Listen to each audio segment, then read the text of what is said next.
महीने को, इस मास को संपूर्ण भारत देश में एक त्यौहार की तरह मनाया जाता है। श्रावण मास में सभी भक्तजन विशेष रूप से भगवान देवादिदेव महादेव जी की पूजा अर्चना और व्रत इत्यादि करके भगवान भोलेनाथ को प्रसन्न करते हैं। भगवान महादेव जी उनकी सारी मनोकामनाओं को पूरा करते हैं। श्रावण मास को ही भगवान शिव की पूजा के लिए विशेष रूप से क्यों चुना गया और ये सावन का महीना ही भगवान भोलेनाथ को क्यों अधिक प्रिय है, आइए जानते हैं।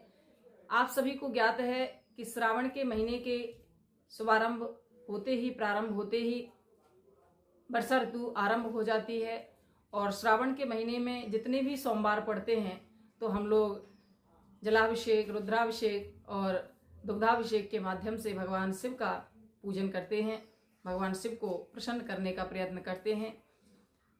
इस विषय में बड़ी सुंदर मान्यताएं और कई पौराणिक कथाएं भी हैं। जैसे कि एक कथा के बारे में हम जानते हैं। राजा दक्ष की पुत्री देवी सती ने अपना श्रापित जीवन कई सालों तक जिया और तत्पश्चात अपनी देह का त्याग करके वो हिमाचल राज्य के यहाँ बेटी के रूप में प्रकट होकर के आई, पार्वती जी के रूप में प्रकट होकर के आई।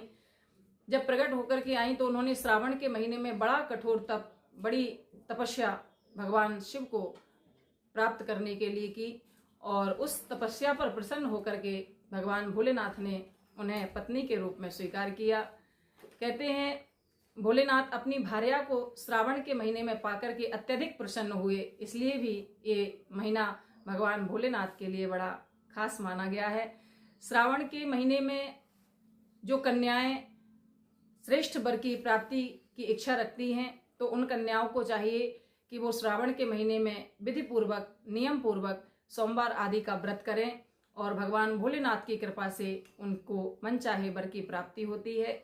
एक और सुंदर कथा, श्रावण के महीने में ही समुद्र मंथन किया गया और समुद्र मंथन से जो हलाहल विष निकला, उस विष को देवता भगवान भोलेनाथ के पास लेकर के पहुंचे और भगवान शिव जी ने उस विष को, हलाहल विष को सृष्टि की रक्षा करने के लिए स्वयं ग्रहण कर लिया।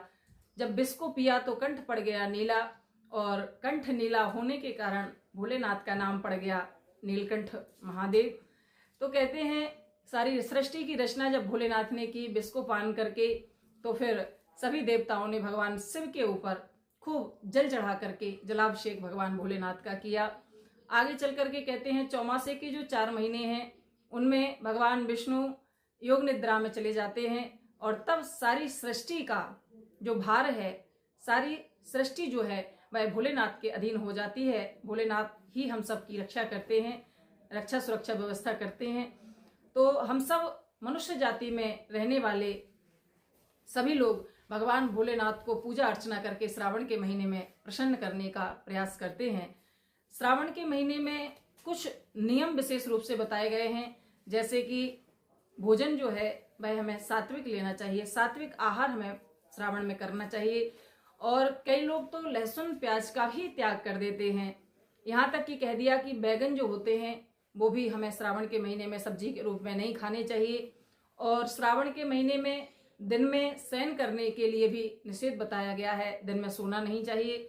और आगे चल करके कहते हैं श्रावण के महीने में कोई गाय, बैल इत्यादि पशु हमारे घर के बाहर यदि आए तो हम क्या करते हैं कि उन्हें मार करके, डांट करके भगा देते हैं, लेकिन उनको भगाना नहीं चाहिए, बल्कि उन पशुओं को कुछ ना कुछ अपने घर से खिला करके ही वापस जाने देना चाहिए। इससे भगवान भोलेनाथ प्रसन्न होते हैं, क्योंकि भोलेनाथ जो हैं वह पशुपति कहे जाते हैं।